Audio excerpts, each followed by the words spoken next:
My name's David Klithermas. Awesome. Okay, are you ready for the first question? Yes. Can I have you talk a little louder?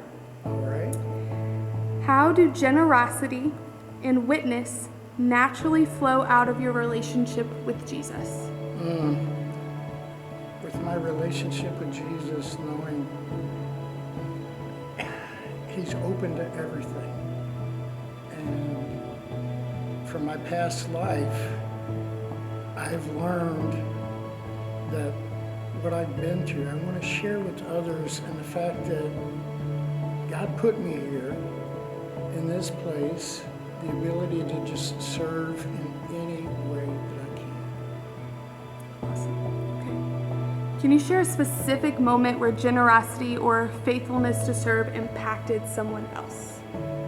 In a prior incident, before I came to the journey, I was a member of the youth group, and we were on a mission trip down to the Philippines. And the generosity kicked in when there was a young Philippine woman looking to attend beauty school, and I just happened to have some money in order to buy t-shirts and things like that, just as just junk as a souvenir. And I'm like, you need this more than I do. And there was a couple of youth that were around that saw me do this to help her in her endeavor to educate herself. And it changed not only the young lady's life, but also the kids around me that saw. Awesome. So what fears or hesitations have you had to work through when it comes to service and generosity? As far as the fears, basically, it's like what we all go through, the fear of rejection. If we open up and share too much, it's like, oh, I don't want to go there, or you're crazy. But over time, you get to the point where it's like you're not being rejected. It's just they're not ready. That's awesome.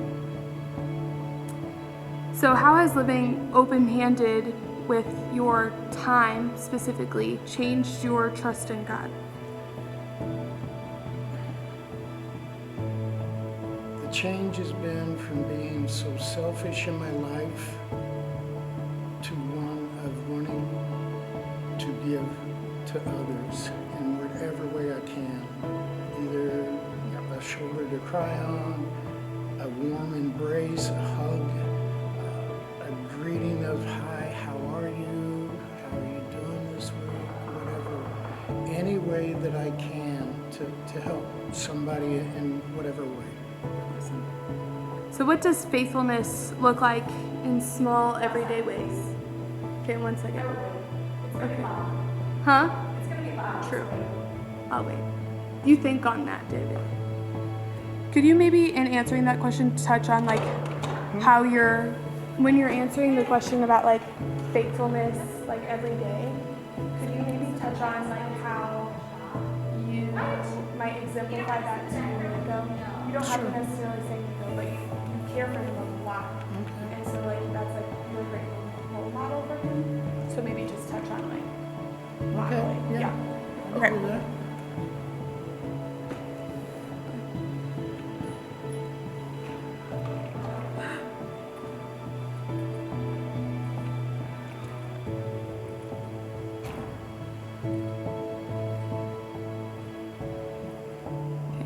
You ready? Ready. Okay. Go for it. What does faithfulness look like in small, everyday ways? In everyday life, basically, again, just showing love to others. And I happen to be a grandfather to a small 3-year-old right now, and basically it's trying to instill in him the love of God and teach him the ways that, no matter what, we always have the trust and the friendship of God, even though as a parent or a grandparent, we're human. We make mistakes, but we learn to go through them. So that's basically as far as being able to show that to everybody. Let them learn from. I would rather they learn from my mistakes than having to go through it themselves. Awesome. Thank you so much, David. I appreciate you. Thank you.